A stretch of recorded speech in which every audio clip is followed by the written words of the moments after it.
एक समय की बात है। एक गांव में एक बहुत ही भक्तिमय कन्या रहती थी।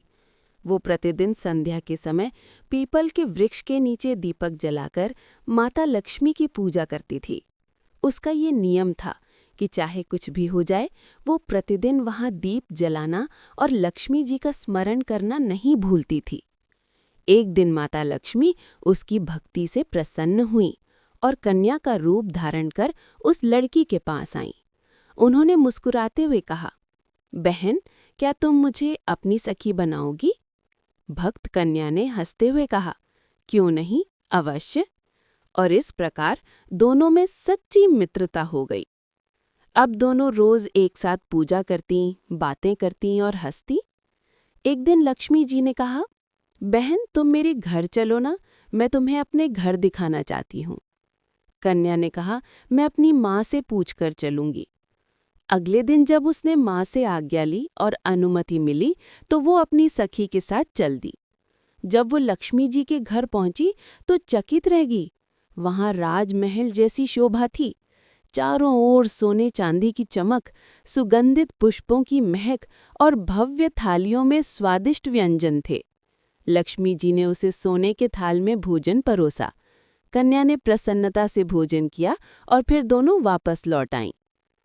कुछ दिन बाद उस कन्या ने सोचा, मैंने तो अपनी सखी के घर भोजन किया, पर मैंने कभी उसे अपने घर भोजन के लिए नहीं बुलाया। उसने संकोच के साथ लक्ष्मी जी को बुलाया। घर में बैठाने के लिए उसके पास एक फटा हुआ आसन था और भोजन में साधारण भोजन ही बना था। लक्ष्मी जी ने कहा, बहन, मैं अधिक देर किसी स्थान पर नहीं रुकती, यही मेरा नियम है। ये सुनकर कन्या दुखी हो गई। माता लक्ष्मी ने उसकी भावना समझी और कहा, मैं तुम्हारा अपमान नहीं कर रही, केवल अपना नियम निभा रही हूँ। फिर उन्होंने स्नेहपूर्वक भोजन किया और वापस चली गई।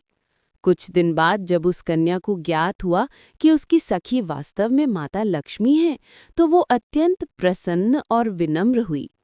इस बार उसने अत्यंत श्रद्धा से सुंदर आसन लगाया, खीर और स्वादिष्ट भोजन बनाया और लक्ष्मी जी से निवेदन किया कि वे उसके घर बैठकर भोजन करें। बहुत विनती करने पर माता लक्ष्मी बैठ गई और प्रेम से भोजन किया। जैसे ही उन्होंने भोजन पूरा किया, कन्या के घर में धन, अन्न और सौभाग्य के भंडार भर गए। माता लक्ष्मी ने प्रसन्न होकर कहा, हे कन्या, मैं चंचल स्वभाव की हूँ, किसी एक स्थान पर अधिक समय नहीं ठहरती, परंतु तुम्हारे सच्चे प्रेम और श्रद्धा ने मुझे यहाँ रोक लिया। अब से जो भी सच्चे प्रेम और श्रद्धा से मुझे बुलाएगा, उस पर मेरी कृपा दृष्टि सदा बनी रहेगी। उस दिन से वो कन्या सदा सुखी और समृद्ध जीवन जीने लगी।